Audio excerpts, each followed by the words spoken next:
Welcome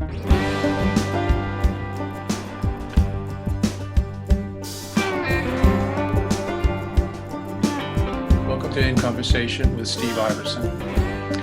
Our guest today is Cindy Friedman, who is the state senator for the Massachusetts 4th Middlesex District, which includes most of Lexington and also Arlington, Billerica, Burlington, and Woburn.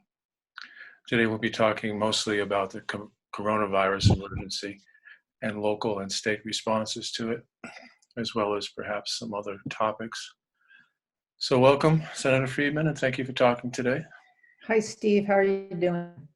Well, doing as well as can be expected in the current situation. How about yourself? Okay, in that coronavirus kind of way, yes. Yeah, everything is different. Everything is different. Yep. Everything is different, and even if we're doing well and haven't been personally touched by it or been sick, it's a continuous sort of strain and stress in the background, I think, with everything we do. Yes. Yes. It's true. We're lucky. That's a fair point. Certainly New York State has had a much harder time of it in some other parts of the country than we have.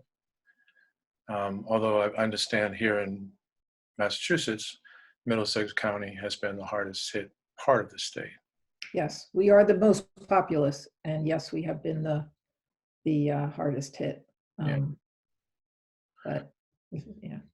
So what have you been seeing, day after day, speaking to constituents, doing your work as a senator? You must be talking to lots of people all the time. What are you seeing? Well, I'm seeing a number of things on a number of fronts. I'm seeing an amazing amount of community come together and effort, and people really reaching out, people being concerned about others, not just themselves. I'm seeing a groundswell of folks wanting to help, wanting to do something, to make it easier for other people. I'm seeing a state that has, in many ways, risen very quickly to the occasion and is working extremely hard with an enormous amount of will and conviction to try and address the problems that are facing us.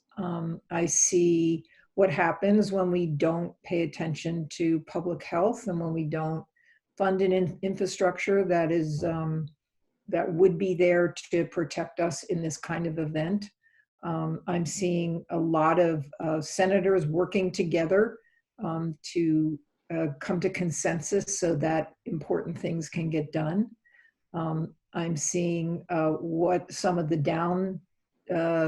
downside of a global economy is, in that we don't have things we need because we don't make them anymore. I'm seeing what happens when you have a federal government that isn't in sync with the states and doesn't see itself as a partner and a willing provider. And seeing enormous heroism at the level of healthcare workers and EMTs and people who are not necessarily being protected, but are saying, this is my job, this is what I was trained for, I'm going to go do it.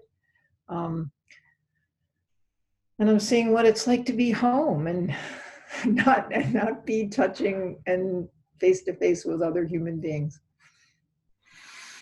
Just that last piece can be a challenge, although I guess nowhere near as difficult as what, for instance, healthcare workers are encountering right now. Right. We have to put it all in perspective, and I do that for myself as often as I can as well. Any more details about the healthcare situation? I belong to a couple of groups where people talk about life in Arlington, life in Lexington. In the Arlington one, healthcare workers have come on and said, if anyone has any spare masks or other protective equipment, could you get them to us? It seems uh, unusual and a bit sad in a place like this that people have to ask in that way for such an important thing. This is what I was referring to before, that I mean, partly if we had an infrastructure and if we had a public health system that was robust and that was in place for these kinds of situations, we would have thought about a lot of this stuff beforehand. Um, what has happened is that we do not have access to the personal protection equipment, which is PPE, that all of our healthcare workers and first responders rely on when they do their job. So those are masks and gowns and gloves and face shields um, and things, swabs. We don't make any of those in the United States anymore. They're all sourced outside of the country. So when the virus hit in China, guess where all our masks come from? They come from China. China. Yes. Guess where they're made in China? Wuhan. So immediately we have a predicament, right? And that just got worse and worse. And because we were not preparing for a number of reasons, we find that we don't have enough of those things. So that is true. It is happening right now everywhere. People do not have or feel they have the equipment they need to keep going, or to be not to keep going because they're going to keep going, but to protect themselves. The mask situation has abated somewhat, and that's good. But gowns are right behind them, right? There's not enough gowns for people to wear to protect themselves. The masks will be okay for a while, but then we're going to need more. So those are the kinds of things that you're hearing and that are true. That is very much what our healthcare system is facing. And we have the federal government has certain ability to declare, a situation where our industries have to produce certain products and they have to do it quickly and they have to do it at cost. And it would be really great at this point if the president would call upon those war powers to do that. In the meantime, everybody is looking everywhere. We have manufacturers in our district that have called up and said, I don't know, I do X, but how about if I try and start to produce masks? Will that be useful? And people are saying yes. And so there are a lot of individual and one-off work being done, but it's hard to coordinate it. And I know you heard the stories about the governor being outbid by the federal government and getting, okay, well, I mean, that's what we're dealing with. And so the state is being absolutely as creative as they can. And in fact, you can go on to mass.gov COVID-19, and there's places where manufacturers can sign up and say, I have this or I can produce this. So we're being very creative about how we're getting those materials, and things are coming in, but we need many, many more than we have. So this has revealed an infrastructure public health problem that in reality, it seems could have been anticipated. Tell me if I'm wrong, but it seems like perhaps we'll need to make some structural changes so that if this happens again, we're better prepared. Yeah, I mean, I think it's part of the human dilemma, right? We have a very hard time focusing on things that aren't in front of us. So in times of recession or in times of where finances aren't so available, we make decisions about funding and paying attention to the things that are right in front of us. And it's hard to make a argument that says, well, this is all fine, but our public health department has to stay robust, because what if one day we need them, right? And it's hard for us to make those kinds of trade-offs. And but this is a lesson that hopefully will reset us and reset our priorities. All right. I know that one of your own fields of interest as a senator has been mental health. Do you have any thoughts or observations about how these two things have come together? People who are struggling with mental health issues have a greater challenge at the moment than many others do. Do you have any thoughts about how those folks might be disproportionately impacted? I do. A lot of issues that I've been hearing is around how people who may be suffering from a serious mental illness and need help don't want to go to the hospital or won't go to the hospital because of the fear of what's going on. And that's a real challenge for people. We have eased some of this by our expansion of telehealth. And that telehealth is something that's been very effective in the behavioral health space. We've also stopped pre-authorization. So if you come into a hospital and you are in need of care, acute care, the insurance companies are not supposed to require that you get prior authorization, that the healthcare professional gets prior authorization before they can send you to that acute care facility. That will be helpful, so people will not sit in emergency rooms. There's now some discussions about having places where people who are COVID-19 and need treatment and have a behavioral health condition would be sent, because it's a different kind of care. I haven't seen that has been set up, but I know there's discussions about setting that up. But I think even a bigger issue is social isolation affects different cohorts of people differently, and social isolation is something that's very serious for people with mental health or substance use disorders. So I don't doubt that there are people who no longer have connections that they had either through groups or through individuals coming to their homes, or the different venues that the state has set up. So I would imagine that it's pretty difficult for people out there. I know that the administration has now extended some economic security to places that actually do this kind of work, that do groups and have group care, and giving them some money to make sure they can do more telehealth and more connections out to people. But I'm sure people are definitely suffering or feeling the effects of this. And people with addictions, we can no longer go out to 12-step groups and that sort of thing. Yeah.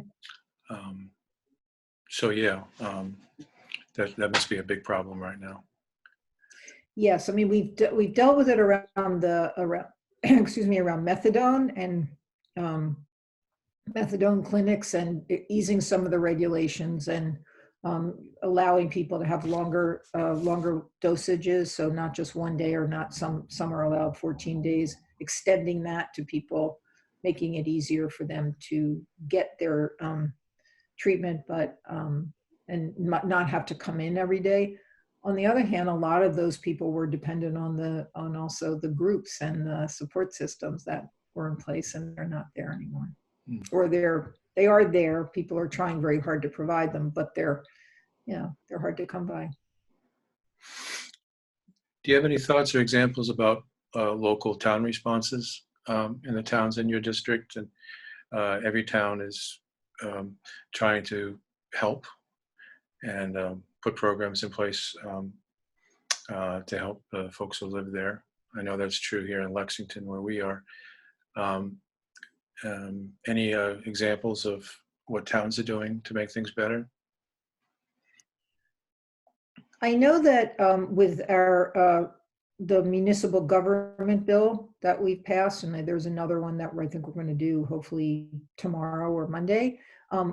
There's a lot in there that's allowing towns to relax some of their requirements, and I think this is great. I know we pushed out deadlines for filing taxes. I know we pushed out deadlines for paying certain bills, that there won't be penalties, and towns are taking that up. They're allowing people to extend the time that they can pay for, their property taxes, their water bills, et cetera, et cetera. And they're waiving certain payment fees that people have. I think all of my towns have done an extraordinary job on putting information up on their website and keeping people up to date on what's going on. And I think that's been yeoman's effort. I know in my town in Arlington, there's constant communication going on from the town manager out to the community. I got a call with a number of, this was from the Mass Retirees Association, about numbers of people in my district who had identified themselves as food insecure. And when I called each one of my towns where those people lived, immediately they responded and went out and checked on those people and did what they, got them food or whatever was appropriate. So that's the kind of thing I'm seeing from towns. And I think they've been very flexible in how to allow business to continue, but keep their employees safe. And volunteer groups have really stepped up. Yes. Yes.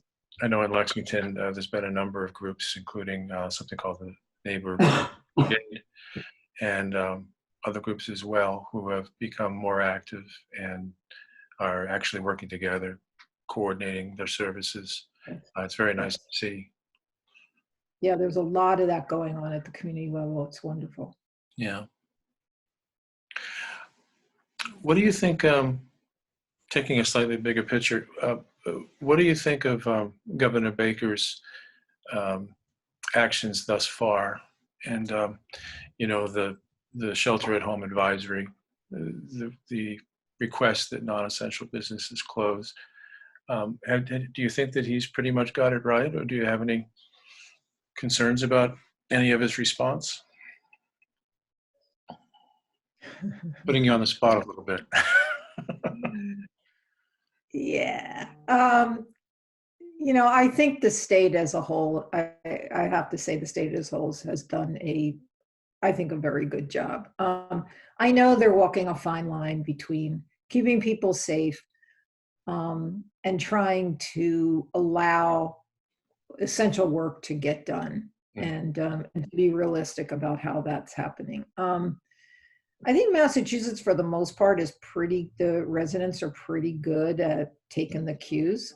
I know that we have enormous amount of adherence to staying inside, to not congregating. I know there's spots. I know there's people who aren't doing that. But even if we had a executive order that required everybody to stay home, there would still be people who would be following it. And our local police really don't want to arrest people for that, right? They just want you to stay home. And so you're walking a fine line, I think. And so I would have liked the governor to have done it earlier, but he did do it. And I think it's working.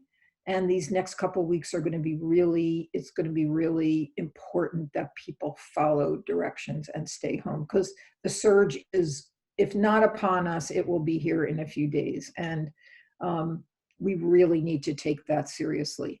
And I think that my dealings are, because I'm the chair of healthcare financing in the Senate, my dealings are very much with the hospitals and the command center in terms of healthcare. And mass health and what's going on in that space. And I have to say, they are doing an amazing job of first coming up to speed, of responding to need, of being communicative, at least at my level. And while we have lots to do, and it's not a perfect system, and lots of different pockets have issues, they are working really, really hard, and for the most part are doing, I think, an amazing job. And so I'm really thankful for that. It's really interesting to me that nobody's perfect, but when people have a will to do something, when they believe in what they're doing, when they believe it's the right thing, they will figure out a way to do it. And that's what's happening in our state. People really care about this stuff. We're not trying to convince somebody that there's a problem. We're not trying to convince somebody that your particular, financial stability is more important than making sure people have shelter, right? Or something, where we see a lot of that in different pockets. And we frankly see it from our president, he's worried about whether people in journalism are being nice to him, or, Right. Is he getting enough gratitude, and does he really believe that this is even a problem? Is this really a pandemic? I'm not even sure he believes that yet. We don't have any of that in the state. We have people who are so dedicated and care so much about doing the right thing and addressing this that I do not fault them. I know it's not perfect. I know there are problems, but I do not have criticism. I have, hey, I just noticed this problem. I see this as an issue. Can we deal with it? Any other thoughts about the federal response, in particular, the degree to which the federal government has provided assistance to states or has not provided assistance? Well, besides the fact that they were so long on the uptake, so reluctant to even acknowledge that something was happening, which has hurt us all. I'm just concerned, right? I mean, I know they did this very big package, this $2 trillion package for stimulus. The CARES Act? Yep, the CARES Act, and the state's still waiting to find out what it means. I mean, we know what it means. We know what the act says, but we don't know how's the money going to be distributed, who's going to get what, when are we going to get it. Those kinds of answers are now what we're all looking for, because it has such a profound effect on what we do at the state level. And to the credit of the state, for instance, in the Medicaid space, they've said, we need to fund our community hospitals. We need to make sure that our safety net hospitals can stay up and running. We don't know. We think we're getting money, but we can't wait. So let's just go and put together a package and figure out how we can keep people afloat. Mm-hmm. So that's the kind of thing we're doing, but I just wish the federal government was more willful in solving the problem. Yeah, there's been times that the president has essentially said, well, the states need to handle these things on their own. We can help a bit here and there, but that's not our job, really. Right. It's difficult. That's very hard. It's very frustrating. And when the topic they can print money, we can't. Right. And they can, the president has the ability to sort of force companies to make certain things too. Right. Exactly. Under certain conditions. And when he was asked about that once, I think he said, well, we don't want to look like Venezuela. Right. I don't quite understand that, but I don't think during World War II we looked like Venezuela. I think we looked like a country who was all rowing in the same direction, and right. And it is together, so yeah, the comparison to wartime is apt. Yeah. How is this affecting the Senate's ability to get business done? Is there even formally the capacity for doing all your work remotely rather than being in the same room together under law? The way that the Senate has handled this is that in a couple different ways. So the first piece is that we've been looking at legislation that is the most critical at the moment. Okay. We actually I'd been working on a telehealth bill, and the Senate put that out. We actually released it right away, and then the governor did the executive order, which is fine. We did that with the scope of practice bill, which ensured that all the nurses and pharmacists were working to the height of their license so that they could provide care and didn't necessarily need a supervising doctor if they had the right qualifications. We voted that out, and then the governor did it through executive order. But we did those two bills. We did a unemployment bill right away, which increased. Oh no, I'm sorry. Which waived the 1 week waiting period. Then we have another unemployment bill that we passed. We did a municipal government bill. So we're doing all of this work, and we're doing it by consensus, so that the bill gets reported out, and then the bill gets put out to the Senate. There's a lot of discussion. If there's any issues, they get addressed. And then once we're clear that there is consensus, we do it in an informal session, which means that we're not going to take a vote, a voice vote. I'm sorry, a roll call vote, and nobody has to be there but the presiding officer. And that way, we're not making people come in and out, and yet we're still getting work done. We'll be able to do that for most things. There are some things that by constitution and law, we have to vote. We have to do a roll call vote. And I know the Senate Council and et cetera are looking at how, if any way, we can do that. So as long as we can come to consensus as the Senate, and as long as it's something that constitutionally we can do without a formal session, that's what we've been doing. And we've actually been quite successful. I think tomorrow a housing bill is coming out, and another municipal government bill is coming out. So we've been, and it's been very, very interactive. Lots of discussion among the senators. We have a caucus every week. We have subcommittees that get together. Bi-weekly, we have a working group that addresses all the challenges that are coming before us as a result of COVID-19. And then we kind of focus legislation on resolving those problems. So people have been very, very active. And so by the time we all get together, there's a lot of consensus, and people pretty much know what's going on. So it's been great. The working among the senators has been just extraordinary, and the Senate president has been amazing in her leadership. Wonderful. Everyone pulling in the same direction as everyone pulling in the same direction, yeah. Which isn't often the case. So well, it's great. It's great. Well, yeah, it's a good point. We had Representative Michelle Socolo on about a week ago, and she mentioned that if there's anything good about the current situation, it seems to be bringing out the best in most people. And that people are really trying to do the right thing, working hard, and we hope that these are things we'll remember and continue afterwards. Well, we just have another minute or two left, but do you have any last minute thoughts or anything else you'd like to follow up on before we stop?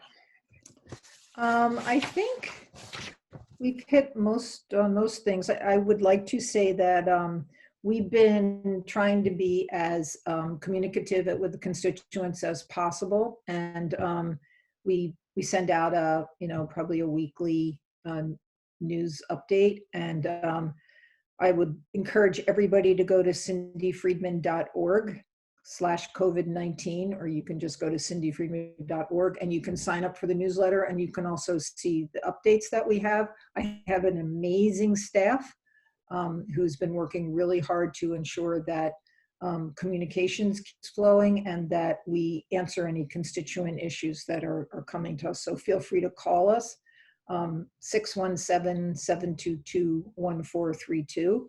And you can go on my Facebook page, and we've got Instagram and Twitter, but if you go to the website, that will get you to everything that you might be interested in. But I encourage people to go on there to sign up for our letter and to call us if they've got any issues or if there's any way that we can help.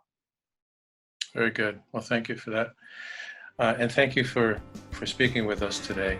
Um, uh, this has been very informative, and I'm sure it will help a lot of people if they watch it. Great. Well, thanks so much for letting me come on. You bet.